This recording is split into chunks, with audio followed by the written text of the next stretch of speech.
The divine fire fireworks tonight were stunning, especially that Pegasus-shaped one Hephaestus crafted, just as handsome as our Polydeus. I floated in the air, watching the temple doors swing open. Even as a soul, I found myself floating forward to greet them. Mother, the pain's gone. I'll be good from now on, I promise. Please don't be mad at me.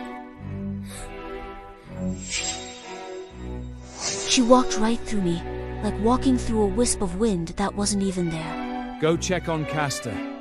He's been shut up in the inner chamber for ages. I looked at Mother, hopeful.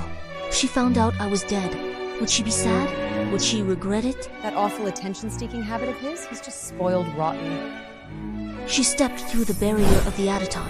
It was pitch black inside.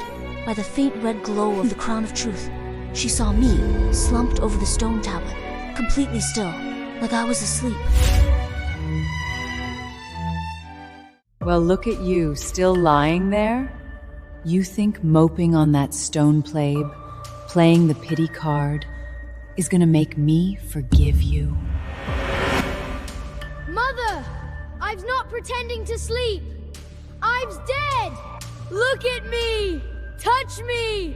My body's ice cold! You're such a lazy pig, brother. Look, my crown's gold, and yours is still red.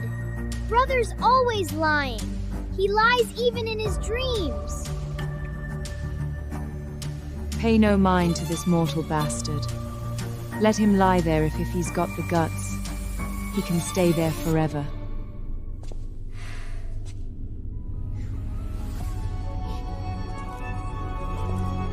Floated beside my corpse, staring at that tiny pinprick of scarlet light in the dark, and felt a grief worse than death itself. Mother, if you'd just taken one step closer, if you'd just touched my hand, you'd have found I was cold as stone. But you didn't. You only trusted that cold, lifeless machine, not the son you carried for 10 months.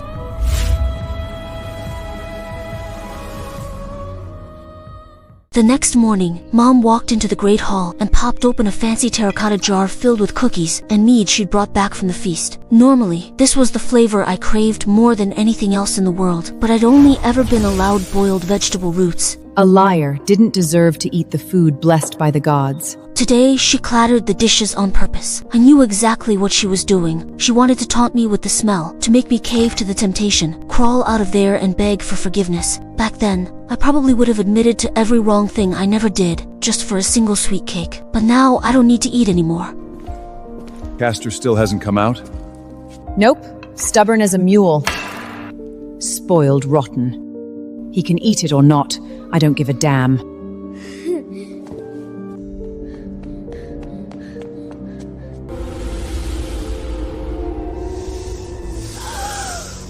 Mother, it reeks in here! Did he pee and vap in there? Like a wild animal? Castor, did you break your legs? How dare you relieve yourself in the locked room? You're a hopeless case. You threw away every last bit of your dignity just to spite me? That smell is really bad. I'm going in to check. Could be some dead wild animal got in here. Father! Come in! Touch me!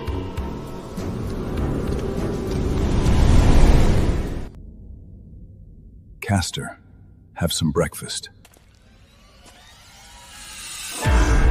The war horns blared across all of Sparta. It was the call of the border beacons. The Messenians were invading again. I froze just one single second. If that horn had blown 1 second later, Father would have touched my ice-cold corpse. Maybe then, I wouldn't have to keep rotting away in here. That afternoon, Mother took Polydeuces out of the hall to hunt. The vast, empty palace was left with nothing but my corpse, and the stench growing thicker and thicker in the inner chamber. By nightfall, they returned, loaded down with game from the hunt. The moment they stepped through the door, the stench hit even harder. Mother clapped a hand over her nose, even gagging a little. Caston!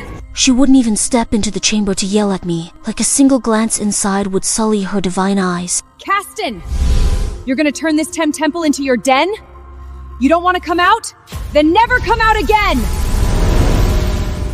If you love the stench so much, you can rot in it alone. Don't you dare stink up the rest of us. She turned on her heel and went to tend to the hunt with Polydeuces. I realized then, in Mother's eyes, whether I lived or died didn't matter half as much as a single hunt's haul. She'd rather seal me away forever than take one look inside to see if I was dead. You win, Mother. I'll never bother you again.